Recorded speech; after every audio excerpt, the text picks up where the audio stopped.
Coming up on Mountain News this morning, President Joe Biden is scheduled to make a stop here in the Commonwealth later this week. Dedicated to Eastern and Southern Kentucky, this is WYMT Mountain News this morning.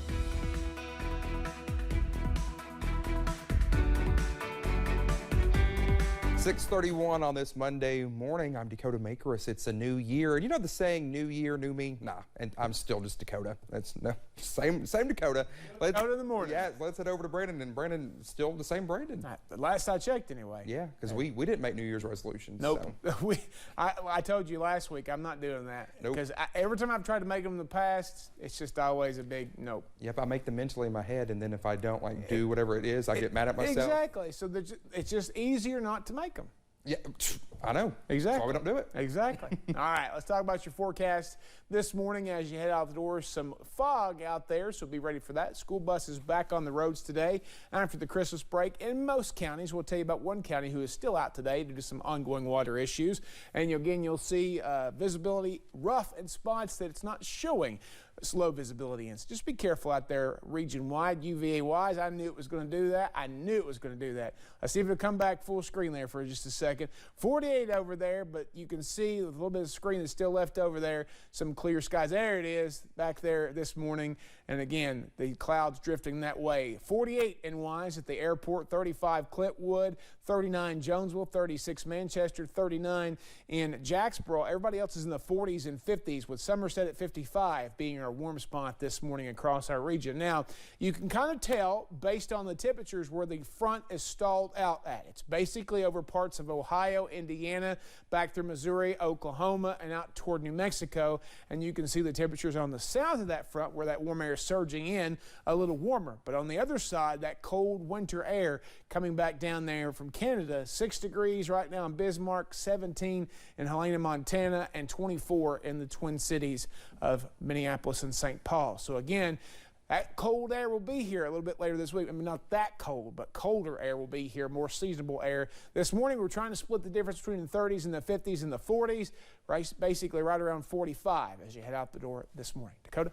All right, Brendan, thank you. Well, if you have kids in the Perry County school system, you just let them sleep in.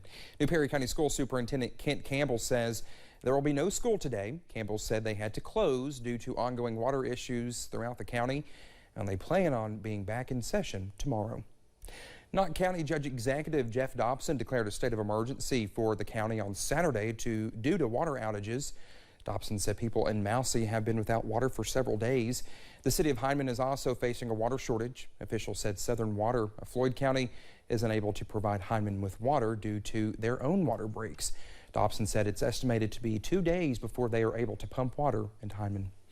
Kentucky residents can now go to another state and bring medical marijuana back if they meet certain conditions. Now Delta 8 is being regulated, and so is medicinal weed is making an arrival. David Ochoa explains what you need to know and who qualifies.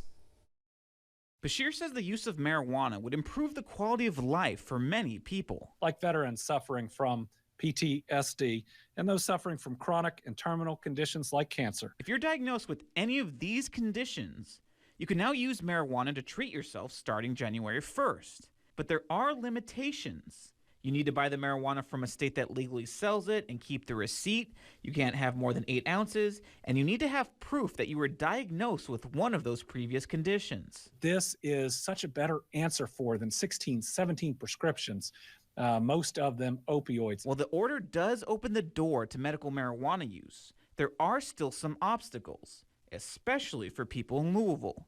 Marijuana isn't legal in Indiana, and only people who live in Ohio can buy it there.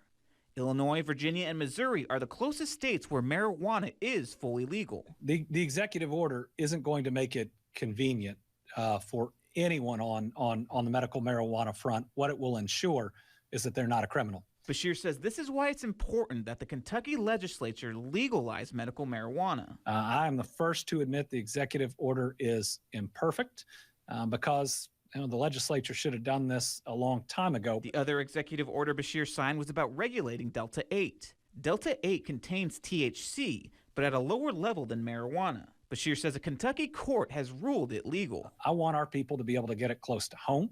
I don't want them to have to drive to Illinois but that takes an act of the legislature. That was David Ochoa reporting. Kentucky Attorney General Daniel Cameron criticized the governor when he signed the order in November. He said the General Assembly must be allowed to have their say. The state legislature meets on January 3rd, 2 days after the order takes effect. Local leaders found ways to comfort flood survivors through the holiday season. Perry County officials set out a meal for flood survivors at Perry County Park and sat to talk about their experiences. Hazard Mayor Happy Mobilini says he knows what survivors are going through has to be hard. If you lost everything you had, that means all your Christmas decorations, all your pictures, and everybody, no matter how big a family or how small, you have certain traditions you do during the holidays, and I'm sure that's been hard to do down here in the travel trailers. Some people and campers at Perry Park had to move to Buckhorn State Park during the Arctic blast, but they've since been moved back. City of Middlesboro Police Chief Michael Orr is retiring. Former Middlesboro Mayor Rick Nelson made the announcement on Saturday. Orr was promoted to chief on July 27, 2020, but had served with Middlesboro PD for 20 years.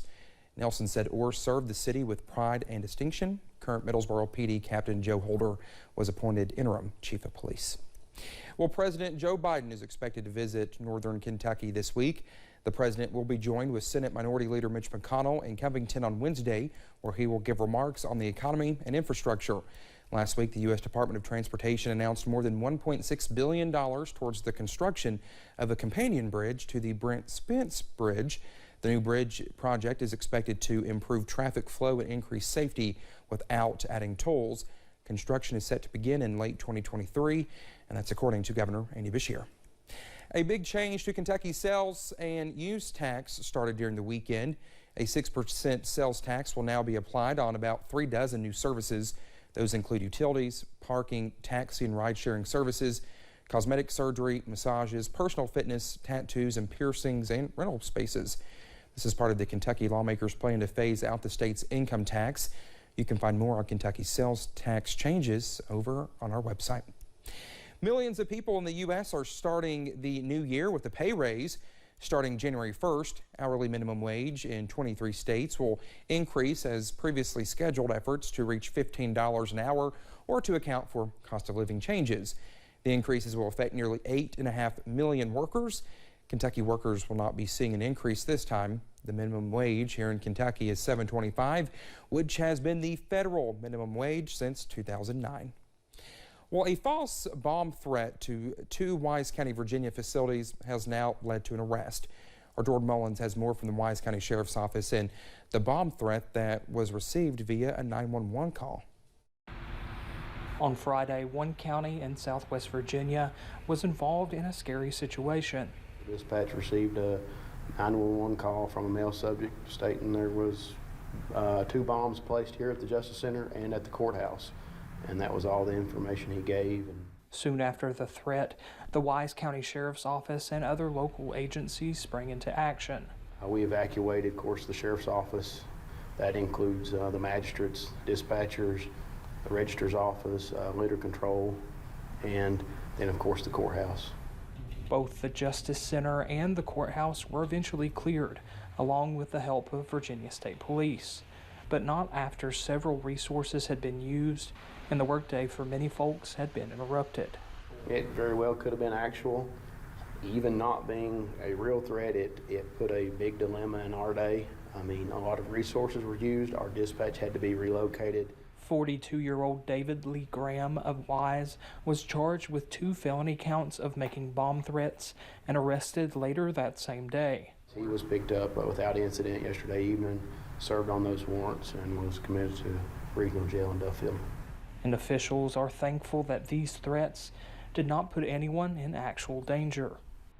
In Wise County, Virginia, Jordan Mullins, WYMT Mountain News. Well, police say along with criminal charges in Virginia code, Graham could also be responsible for the reimbursement of expenses used during the response to these false threats.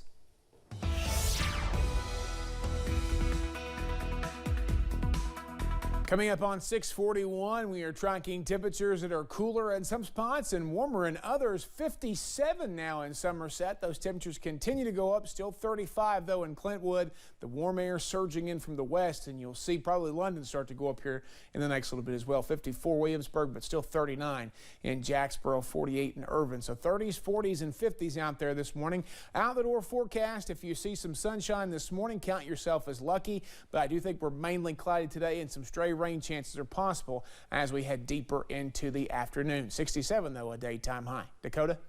All right, Brendan, thank you. 641, still to come here on Mountain News this morning. New data shows flu cases are declining, but they're still a concern.